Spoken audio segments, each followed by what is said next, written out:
In Belo Horizonte, our focus is on favela improvement policies, since a huge percentage of the population, about 20% of the population of the city, live in slums or favelas or shantytowns or squatter settlements, areas, irregular areas of this kind. And starting about 10 years ago, Belo Horizonte established what is considered one of the largest favela improvement programs in the world. And in this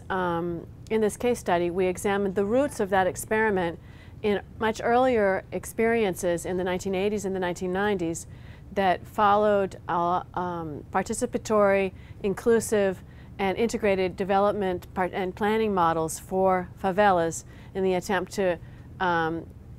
transform traditions in favela management that involved simply raising them and moving them away. So in this case, we have a different model in place, and we examined how this model was developed over time. In the Belo Horizonte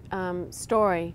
there was a model for alternative planning of favelas that was extremely progressive and was developed over time together with social movements and progressive planners and architects that would involve a much more participatory, inclusive, and integrated approach to favela improvement. And the problem that was faced was that it seemed to be it was difficult to scale up this experience from pilot experiments that had been fairly successful in the 1990s, in part due to close relationships between the municipality and local community organizations. In the 2000s, although there was much more money available for this project, allowing them to be implemented, these strategic integrated planning efforts to be implemented all at once because there's a lot more money, we found that the participatory component ended up being left by the wayside and top-down decisions tended to take over. In Belo Horizonte, these new approaches to favela management were intended to be important because they would, instead of removing people who lived in squatter settlements to housing on the periphery, allowing them to stay where they lived and maintain their lifestyles and their communities and participate in the kinds of community building and infrastructure processes that they wanted and they desired. But unfortunately, as funding for this project became available, especially after 2004, we find that the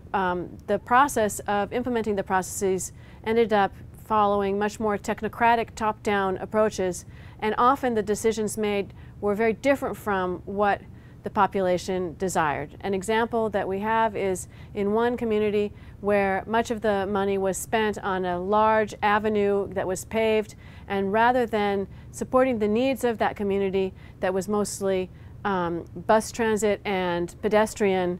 ended up serving as a connecting road between wealthier communities that went right through and divided up that settlement. There's two stages in this long story that we tell about Belo Horizonte. In an earlier phase, we find a new progressive mayor and a progressive vice mayor, who later will become the mayor of the city, who have close ties with local community movements and local neighborhood organizations, so much so that they develop a pact in which squatter movements are halted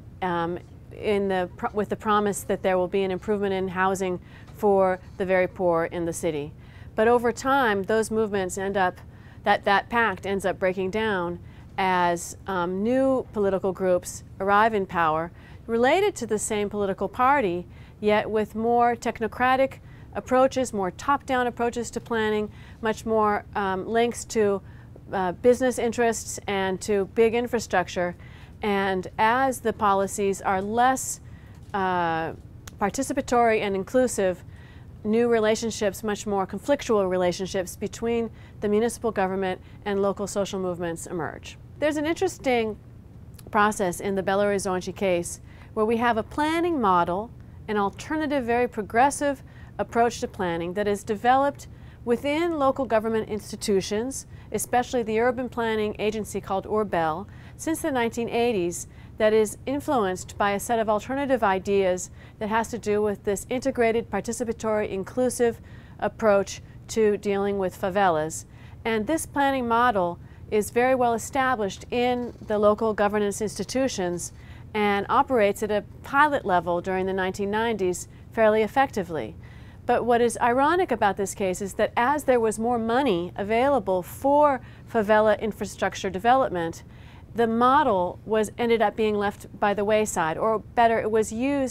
implemented in a very formal way. But for example, although participatory activities took place and communities went to meetings, the actual decisions had little to do with what those communities actually desired. So the strange thing about this story is that as funding became available, the planning model that was very progressive and participatory ended up being almost crushed by the weight of the power of the big interests that came along with that major funding for those projects. I would say that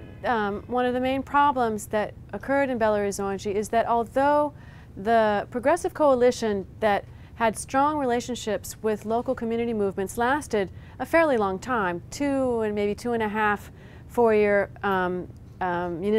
mayoral terms, it wasn't long enough for there to really be the development of effective responses for the favela problem, because those things take even longer. And pressure increased for other activities, and